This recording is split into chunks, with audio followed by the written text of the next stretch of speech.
السلام عليكم ورحمة الله وبركاته. نحمده ونستعينه ونستغفره ونؤمن به ونتوكل عليه ونعوذ بالله تعالى من شرور أنفسنا ومن سيئات أعمالنا. من يهده الله فلا مضل له ومن يضلل فلا هادي له، وأشهد أن لا إله إلا الله وحده لا شريك له، وأشهد أن سيدنا ومولانا محمدا عبده ورسوله. أما بعد، أعوذ بالله من الشيطان الرجيم. بسم الله الرحمن الرحيم. سبحان الذي أسرى بعبده ليلا من المسجد الحرام إلى المسجد الأقصى الذي باركنا حوله لنريه من آياتنا إنه هو السميع البصير. صدق الله العظيم.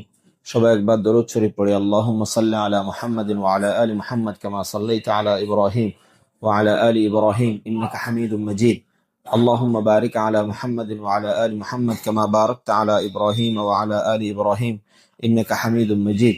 سبحانك لا علم لنا إلا ما علمتنا إنك أنت العليم الحكيم. اللهم علمني ما جهلت وذكرني ما نسيت. আজকে আমরা কথা বলবো রাসূলুল্লাহ সাল্লাল্লাহু আলাইহি ওয়াসাল্লামের জীবনে সবচেয়ে বড় মুআজিজাগুলোর মধ্যে অন্যতম মুআজিজা লাইলাতুল ইসরা ওয়াল মিরাজ সম্পর্কে। এখন আমরা যে মাসে অবস্থান করছি এই মাস হচ্ছে শাহরুল মেরাজ। লাইলাতুল ইসরা ওয়াল মিরাজ এই রাত্রেই ঘটেছিল, অর্থাৎ রজব মাস। রাসূলুল্লাহ সাল্লাল্লাহু আলাইহি ওয়াসাল্লামকে আল্লাহ রাব্বুল আলামিন এই পৃথিবীতে বিভিন্ন ভাবে পরীক্ষার সম্মুখীন করেছেন, এবং আল্লাহ রাব্বুল আলামিন কখনোই রাসূলুল্লাহকে এটা বলেন নাই যে আপনি অনেক কষ্ট করছেন, আপনি অনেক পরীক্ষার সম্মুখীন হচ্ছেন এবং আপনি এই ধর্মের জন্য, দিনের জন্য এত এত ত্যাগ স্বীকার করছেন ইত্যাদি বলে আল্লাহ রাব্বুল আলামিন কখনো সান্ত্বনা দেন নাই। বরং তিনি বলেছেন, আপনাকে যদি লোকেরা অপমান করে, আপনাকে যদি লোকেরা পাগল বলে, অপদস্থ করে, তাহলে আপনাকে মনে রাখতে হবে আপনার পূর্ববর্তী যে সকল নবী এবং রাসূল এসেছেন তাদেরকেও কিন্তু এভাবে অপমান করা হয়েছিল। আপনি এটা বলবেন না যে আল্লাহ আমাকেই শুধু অপমান করা হচ্ছে, আমাকেই শুধু অপদস্থ করা হচ্ছে, আমাকেই পাগল বলা হচ্ছে। এমন সম্প্রদায় রয়েছে যে সম্প্রদায়ের কাছে আল্লাহ রাব্বুল আলামিন নবী পাঠিয়েছেন, রাসূল পাঠিয়েছেন, ওই সম্প্রদায়ের একজন ব্যক্তি পর্যন্ত ঈমান আনেনি। অর্থাৎ একজন রাসূল পৃথিবীতে পাঠিয়েছেন আল্লাহ রাব্বুল আলামিন, এরপর ওই পুরো সম্প্রদায়ের একজন মানুষ ঈমান আনেনি। রাসূল এসেছেন, তাদেরকে দাওয়াত দিয়েছেন। আমাদের রাসূল সাল্লাল্লাহু আলাইহি ওয়াসাল্লাম তিনি তো দাওয়াত দিয়েছেন স্বল্প সময়, 23 বছর, কিন্তু ওই রাসূলগণ দীর্ঘ সময় দাওয়াত দিয়েছেন, তাদের পিছন পিছন ঘুরেছেন। তাদের কাছে ওই রাসূলের কাছে আসমান থেকে ফেরেশতারা এসেছে, তারা তার কাছে বলেছিল আপনি আমাদেরকে মুআজিজা দেখান, আপনি পাহাড়কে চিরে, পাথরের পাহাড়কে চিরে একটা ওটনি বের করে নিয়ে আসেন, কি কি গুণ হতে হবে সেই ওটনি সেটাও বলে দিয়েছেন। যেভাবে তারা চেয়েছিল আল্লাহ রাব্বুল আলামিন ওই নবীকে সেইভাবে মুআজিজা দিয়েছিলেন, কিন্তু তারপরও দেখা যাচ্ছে তাদের মধ্যে অল্প সংখ্যক লোক ঈমান এনেছিল। তো আল্লাহ রাব্বুল আলামিন রাসূলুল্লাহ সাল্লাল্লাহু আলাইহি ওয়াসাল্লামের জীবনে কয়েকটি কষ্ট একসাথে হয়ে যাওয়ার পর রাসূলুল্লাহ সাল্লাল্লাহু আলাইহি ওয়াসাল্লামকে এমন এক মুআজিজা, এমন এক উপহার দিয়েছেন যেটা ইতিপূর্বে কোনো নবী এবং রাসূলকে আল্লাহ রাব্বুল আলামিন দেননি। এর মধ্যে সেই মুআজিজা হচ্ছে লাইলাতুল ইসরা ওয়াল মিরাজ, অর্থাৎ এক রাত্রিতে রাসূলুল্লাহ সাল্লাল্লাহু আলাইহি ওয়াসাল্লাম ঊর্ধ্বলোকে গমন করেছিলেন। বলা হয় তায়েফের ময়দানে রাসূলুল্লাহ সাল্লাল্লাহু আলাইহি ওয়াসাল্লাম যখন কষ্ট পেয়েছিলেন, বিতাড়িত হয়েছেন সেখান থেকে, এরপর তিনি যখন মুতাইম ইবনে আদি, একজন ব্যক্তি, তিনি মক্কার কাফের ছিলেন কিন্তু ভালো ব্যক্তি ছিলেন, রাসূলুল্লাহ সাল্লাল্লাহু আলাইহি ওয়াসাল্লামকে আশ্রয় দিয়েছিলেন। তিনি যখন তার আশ্রয় ছিলেন, তার স্ত্রী তখন ছিল, অর্থাৎ রাসূলুল্লাহ সাল্লাল্লাহু আলাইহি ওয়াসাল্লামের স্ত্রী সাউদা তার সাথে ছিল। এই অবস্থায় আল্লাহ রাব্বুল আলামিন রাসূলুল্লাহ সাল্লাল্লাহু আলাইহি ওয়াসাল্লামকে মতান্তরে 27 রজব রাসূলুল্লাহ সাল্লাল্লাহু আলাইহি ওয়াসাল্লামের কাছে হযরত জিবরাইলকে পাঠিয়েছেন। বলা হয় জিবরাইলকে যখন পাঠানো হয়েছে, জিবরাইল আলাইহিস সালাতু ওয়াসসালাম মধ্যরাত্রিতে রাসূলুল্লাহর কাছে এসেছেন, এসে তাকে কাবার হাতিমের স্থানে নিয়ে গেলেন, এবং সেখানে নেয়ার পর রাসূলুল্লাহ সাল্লাল্লাহু আলাইহি ওয়াসাল্লামের বুককে চিরে সেখান থেকে যা কিছু ছিল, যা কিছু কালিমা, যেই জিনিসগুলো ঈমানের বিরুদ্ধে আসে সেগুলো সব বের করে দিয়েছেন, এবং স্বর্ণের পেয়ালা থেকে ঈমানে পরিপূর্ণ কোনো কিছুকে সেখানে ঢেলে দিয়ে সেখানে সেলাই করে দিয়েছেন। বলা হচ্ছে রাসূলুল্লাহ সাল্লাল্লাহু আলাইহি ওয়াসাল্লামের জীবনে ওটা প্রথমবার ছিল না। এর আগেও তিনি যখন ছোট ছিলেন, শিশু ছিলেন, হালিমাতুস সাদিয়ার ঘরে ছিলেন, তখন একবার রাসূলুল্লাহ সাল্লাল্লাহু আলাইহি ওয়াসাল্লামের সাথে এটা হয়েছিল। এরপর রাসূলুল্লাহ সাল্লাল্লাহু আলাইহি ওয়াসাল্লামের জন্য জিবরিল আলাইহিস সালাতু ওয়াসসালাম যে সাওয়ারি নিয়ে এসেছেন বোরাক নামে, সেই বোরাক নামক সাওয়ারিতে রাসূলুল্লাহকে আরোহণ করতে বলা হলো। রাসূলুল্লাহ যখন সেখানে গিয়েছেন তিনি ভয় পাচ্ছিলেন। সেটার আকৃতি সম্পর্কে বলা হয়েছে গাধার চেয়ে একটু নিচা, এবং গাধার চেয়ে একটু নিচা হবে, এই ধরনের একটা দ্রুতগামী প্রাণী ছিল। তো তখন রাসূলুল্লাহকে সেখানে আরোহণ করতে বলা হলে তিনি সেখানে আরোহণ করতে গেলে তখন তার কাছে মনে হলো, রাসূলের কাছে মনে হলো যে এই ঘোড়াটাকে আরোহণের জন্য সুযোগ দিতে চাচ্ছে না। তখন জিব্রাইল বললেন, আবি মুহাম্মাদিন তাফআলু হাযা, অর্থাৎ আপনি যখন ঘোড়ায় চড়তে যাবেন তখন ঘোড়া যদি নাড়াচাড়া করে, পা নাড়ায় ইত্যাদি করে, তাহলে আপনি সেখানে শান্তিতে উঠতে পারবেন না। উঠার জন্য সেই প্রাণী আপনাকে সুযোগ করে দিলে আপনি খুব সহজে উঠতে পারবেন। তো যখন সে নাড়াচাড়া করছিল তখন জিব্রাইল বলেছিলেন আলাইহিস সালাম যে আবি মুহাম্মাদিন তাফআলু হাযা, তুমি কি মুহাম্মাদের সাথে এমন আচরণ করছো? ওয়া হুয়া আকরামুল বাশার ওয়া আকরামু ইনদাল্লাহ, আল্লাহ রাব্বুল আলামিনের কাছে তিনি সবচেয়ে সম্মানিত ব্যক্তি এবং এই মানব জাতির মধ্যে সবচেয়ে সম্মানিত ব্যক্তি, তিনি তোমার পিঠে আরোহণ করবেন। তখন সে বসেছে, ওই প্রাণী বসেছে এবং তার উপর রাসূলুল্লাহ আরোহণ করেছে। সেখান থেকে শুরু হয়েছে সফর। এই পৃথিবীর সকল মানুষ তখন যার যার ঘরে ঘুমিয়েছিল, যার যার মতো করে কাজ করছিল। আল্লাহ রাব্বুল আলামিন উদ্ধালকে নেয়ার জন্য তাকে মসজিদুল হারাম থেকে জিব্রাইল আলাইহিস সালাতু ওয়াস সালামের মারফত রওনা দিয়ে দিয়েছেন। পথে যখন অনেক দূর অতিক্রম করেছেন এই দ্রুতগামী সাওয়ারি নিয়ে, সেখানে জিব্রাইল আলাইহিস সালাতু ওয়াস সালামকে রাসূলুল্লাহ সাল্লাল্লাহু আলাইহি ওয়াসাল্লাম প্রথমে বলছেন যে আমার পিছন থেকে লক্ষ্য করছি আগুনের লুয়া আসছে, এটা কেন আসছে? জিব্রাইল আলাইহিস সালাতু ওয়াস সালাম তাকে বললেন যে শয়তান তোমাকে পিছন থেকে, জিনেরা শয়তানেরা তোমাকে পিছন থেকে ধাওয়া করছে, তুমি আল্লাহ রাব্বুল আলামিনকে স্মরণ করো, আল্লাহ রাব্বুল আলামিনের জিকির করো, ইনশাআল্লাহ এই আগুন নিভে যাবে। এরপর রাসূলুল্লাহ সাল্লাল্লাহু আলাইহি ওয়াসাল্লামকে নির্দিষ্ট জিকির শিখিয়ে দেওয়া হলো, সেটা তিনি বলেছেন। এরপর আগুন নিভে গেল। কিছু দূর যাওয়ার পর রাসূলুল্লাহ সাল্লাল্লাহু আলাইহি ওয়াসাল্লাম দেখতে পেলেন রাস্তার পাশে এক বৃদ্ধা নারী, এক বৃদ্ধা রাসূলুল্লাহ সাল্লাল্লাহু আলাইহি ওয়াসাল্লামকে ডাকছে, ইয়া মুহাম্মদ তাআল, ইয়া মুহাম্মদ হালুম্মা, ইয়া মুহাম্মদ আসো আসো। রাসূলুল্লাহ সাল্লাল্লাহু আলাইহি ওয়াসাল্লাম তাকে দেখে ভয় পেয়ে গেলেন। তার চেহারা শুভ্র ছিল কিন্তু ভয়ঙ্কর ছিল। এরপর রাসূলুল্লাহ জিবরিল আলাইহিস সালাতু ওয়াস সালামকে জিজ্ঞেস করলেন যে এটা কি? রাসূলুল্লাহ সাল্লাল্লাহু আলাইহি ওয়াসাল্লামকে জিবরিল বললেন যে আপনি সামনে চলেন। আর কিছু দূর যাওয়ার পর দেখা গেল সাজ সজ্জাপূর্ণ কেউ একজন রাসূলুল্লাহকে রাস্তার পাশ থেকে ডাকছে। রাসূলুল্লাহ সাল্লাল্লাহু আলাইহি ওয়াসাল্লাম তাও উত্তর দিচ্ছেন না। বলা হলো জিবরিল এটাকে? বলছে আপনি সামনে চলেন, ইনতালিক ইনতালিক, সামনে চলেন, প্রশ্ন করবেন না। কিছু দূর যাওয়ার পর রাসূলুল্লাহ সাল্লাল্লাহু আলাইহি ওয়াসাল্লামকে জিবরিল বলছে প্রথমে আপনি যাকে দেখেছেন তার শুভ্র চেহারা কিন্তু ভয়ঙ্কর, চুলগুলো মনে হচ্ছে গাছের পাতার মতো এরকম কোকড়ানো কোকড়ানো, সে হচ্ছে দাজ্জাল। এরপর যে আপনাকে সাজসজ্জিতওয়ালা যে আপনাকে ডেকেছে সেটা হচ্ছে দুনিয়া, যার বয়স বেশি অর্ধেক পার হয়ে গিয়েছে, অর্থাৎ খুব শীঘ্রই কিয়ামত নিকটবর্তী হচ্ছে, ইত্যাদি। এরপর রাসূলুল্লাহ সাল্লাল্লাহু আলাইহি ওয়াসাল্লামকে অনেক দূর এগিয়ে যাওয়ার পর সেখানে তিনি দেখতে পেলেন এক ব্যক্তি তার কবরে নামাজ আদায় করছে দাঁড়িয়ে। জিবরিল আলাইহিস সালাতু ওয়াস সালামকে রাসূলুল্লাহ প্রশ্ন করলেন যে এই ব্যক্তিকে? বললেন এই ব্যক্তি হাদা আফুকা মূসা, ইনি হচ্ছেন আপনার বন্ধু মূসা আলাইহিস সালাতু ওয়াস সালাম, আপনার ভাই মূসা আলাইহিস সালাতু ওয়াস সালাম।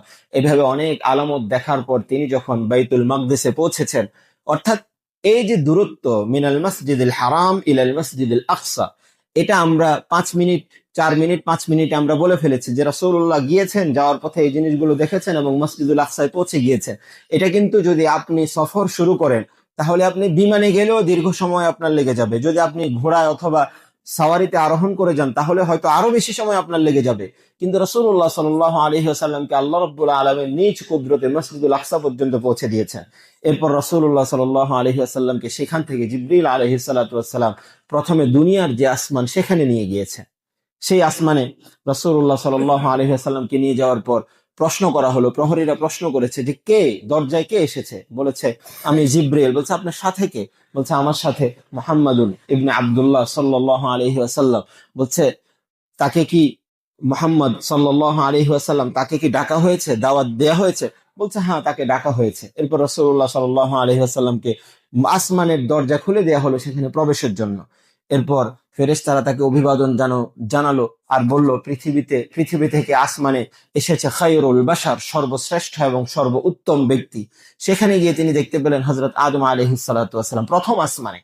আদম আলাইহিস সালাতু ওয়াস সালাম তিনি দেখলেন এক ব্যক্তি ডানে তাকাচ্ছিল, মৃদু হাসছিল, আর বামে তাকাচ্ছিল, কান্না করছিল। আদম আলাইহিস সালাতু ওয়াস সালাম যে তিনি রাসূলুল্লাহ জানতেন না। তিনি জিজ্ঞেস করলেন জিবরিল এই ব্যক্তিকে? কিছু সময় দেখলাম ডান দিকে তাকিয়ে হাসে, আবার কিছু সময় দেখলাম বাম দিকে তাকিয়ে কান্না করে, এই ব্যক্তিকে? বলল যে এই ব্যক্তি তিনি হচ্ছেন আদম আলাইহিস সালাতু ওয়াস সালাম, আপনার পিতা। তিনি তার ডান দিকে জান্নাতীদেরকে রাখা হয়েছে, জান্নাতীদেরকে দেখানো হচ্ছে, আর বাম দিকে জাহান্নামীদেরকে দেখানো হচ্ছে। সেজন্য ডান দিকে তাকালে তিনি মৃদু হাসেন, তার সন্তানদেরকে সুখে স্বচ্ছন্দে জান্নাতে দেখে তিনি হাসি খুশিতে থাকেন, আর যখন জাহান্নামীদের দিকে তাকান তখন তিনি কান্না করেন।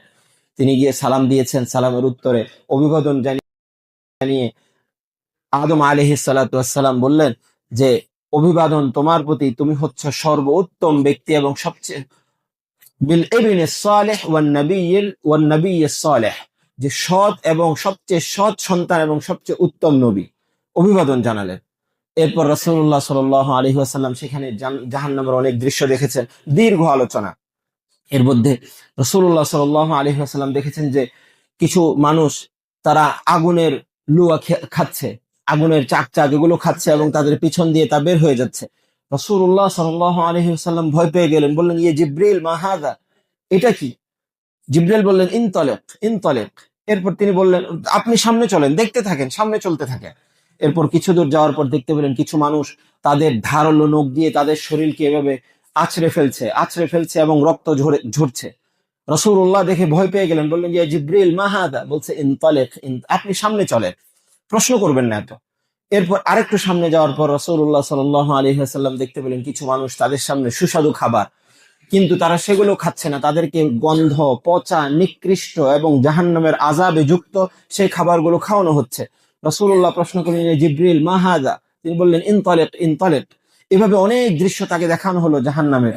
তো রাসূলুল্লাহ সাল্লাল্লাহু আলাইহি ওয়াসাল্লামকে জিবরিল বললেন আপনি প্রথমে যে এখানে দেখেছেন, আপনি যে দৃশ্য দেখেছেন যে খারাপ গুলো রেখে ভালো গুলো খাওয়া হচ্ছে এবং নখ দিয়ে আছড়ে খাওয়া হচ্ছে এবং তারা আগুন গিলে খাচ্ছে, তো আগুন যারা গিলে খাচ্ছে তারা ওই ব্যক্তি যারা পৃথিবীতে থাকা অবস্থায় এতিমের মাল খেত, তারা আজকে পৃথিবীতে দুনিয়াতে সেটা শাস্তি স্বরূপ আগুন খাচ্ছে।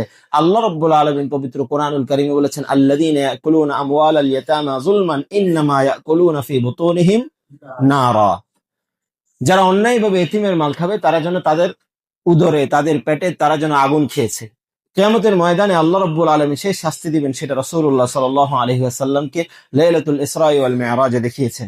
দ্বিতীয় নম্বরে যাকে দেখেছেন তারা আছড়ে ফেলছে নিজেদেরকে, তাদের সম্পর্কে বলা হচ্ছে যে তারা হচ্ছে ওই ব্যক্তি যারা দুনিয়াতে থাকা অবস্থায় তাদের ভাইয়ের গোশত খেত, অর্থাৎ গীবত করতো, মানুষের সম্মান হানি করতো, মানে তাদের ইজ্জত উতরে ফেলতো, তাদের সম্পর্কে তাদেরকে এই শাস্তি দেওয়া হবে। এরপর রাসূলুল্লাহ সাল্লাল্লাহু আলাইহি ওয়াসাল্লামকে বললেন তৃতীয় নম্বরে আপনি যাকে দেখেছেন, অর্থাৎ যেই লোকেরা সেখানে, তৃতীয় নম্বরে কি যেন বলেছিলাম, যারা ভালো খাবার, সাবাস মাশাআল্লাহ, যারা ভালো খাবারগুলো রেখে মন্দগুলো খাচ্ছে তাদের সম্পর্কে বলা হয়েছিল যে এরা কারা। তখন তারা বলেছিল যে এরা দুনিয়াতে থাকা অবস্থায় বিবাহের সামর্থ্য থাকা সত্ত্বেও তারা বিবাহ করতো না, বরং জিনায় লিপ্ত হতো, অথবা তাদের জন্য আল্লাহ রাব্বুল আলামিন হারাম সম্পর্ক রাখা সত্ত্বেও, হালাল সম্পর্ক রাখা সত্ত্বেও তারা হারাম সম্পর্কে লিপ্ত হতো, তাদের জন্য এই শাস্তি। অর্থাৎ তাদের সামনে সুস্বাদু খাবার থাকবে, সেটা খেতে দেওয়া হবে না। আপনি ভেবে দেখুন যে আপনার সামনে ভালো খাবার রাখা আছে, আপনাকে ওই খাবার খেতে দেয়া হচ্ছে না, যেটা আপনার রুচিহীন, অসন্তুষ্টিপূর্ণ, আযাবপূর্ণ, কষ্টপূর্ণ, সেটা আপনাকে খেতে দেয়া হচ্ছে এবং জোর করে খাওয়ানো হচ্ছে, এটা আপনার জন্য কষ্টদায়ক, তাদেরকে এই শাস্তি দেওয়া হবে। দ্বিতীয় আসমানে যাওয়া হলো, দরজায় কড়া নাড়ানো হলো, বলা হলো কে এসেছে? মুহাম্মদ। আচ্ছা, তিনি খয়রুল বাশার, আসমান থেকে ডাকা হয়েছে। এভাবে দ্বিতীয় আসমান, তৃতীয় আসমান। তো দ্বিতীয় আসমানে তিনি সাক্ষাৎ পেয়েছেন ঈসা আলাইহিস সালাতু ওয়াসসালাম, ইয়াহইয়া আলাইহিস সালাতু ওয়াসসালাম। তৃতীয় আসমানে সাক্ষাৎ পেয়েছেন ইউসুফ আলাইহিস সালাতু ওয়াসসালাম। রাসূলুল্লাহ দীর্ঘ আলোচনা, রাসূলুল্লাহ সাহাবীদেরকে বলছেন যে আমরা সব সময় শুনে এসেছি আল্লাহ রাব্বুল আলামিন ইউসুফ আলাইহিস সালাতু ওয়াসসালামকে পৃথিবীর সৌন্দর্যের অর্ধেক দান করেছেন। ইউসুফ আলাইহিস সালাতু ওয়াসসালামের সৌন্দর্য বর্ণনা করার মতো সেই সামর্থ্য কোনো ব্যক্তির নেই। সুবহানাল্লাহ ওয়া বিহামদি, আল্লাহ রাব্বুল আলামিন তাকে এত সৌন্দর্য দিয়েছেন।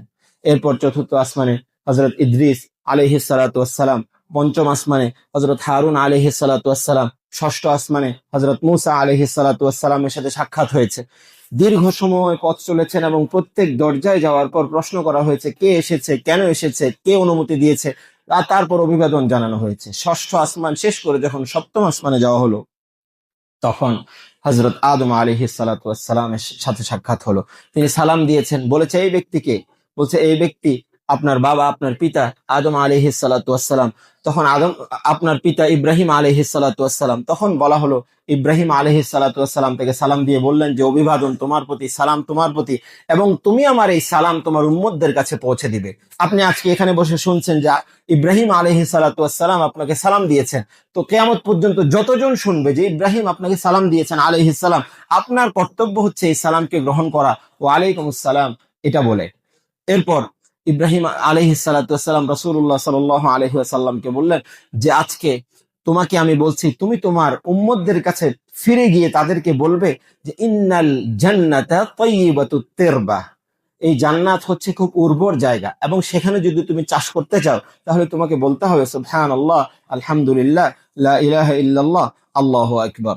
আপনি আর আমি যখন এই জিকির বেশি বেশি করব, তখন জান্নাতে আমাদের জন্য বাগান বাগিচা তৈরি হবে। এটা ইব্রাহিম আলাইহিস সালাতু ওয়াস সালাম এই সংবাদ সালাম দিয়ে আমাকে আর আপনার কাছে পৌঁছে দিয়েছে। এরপর রাসূলুল্লাহ সাল্লাল্লাহু আলাইহি ওয়াসাল্লামকে জিবরিল আলাইহিস সালাতু ওয়াস সালাম জান্নাতে নিয়ে গেলেন, জান্নাতের দৃশ্য দেখালেন এবং জান্নাতের অনেক নিয়ামত এবং সৌন্দর্য সম্পর্কে বললেন, এবং সেখানে যে নহর নালা রয়েছে সেগুলো দেখালেন।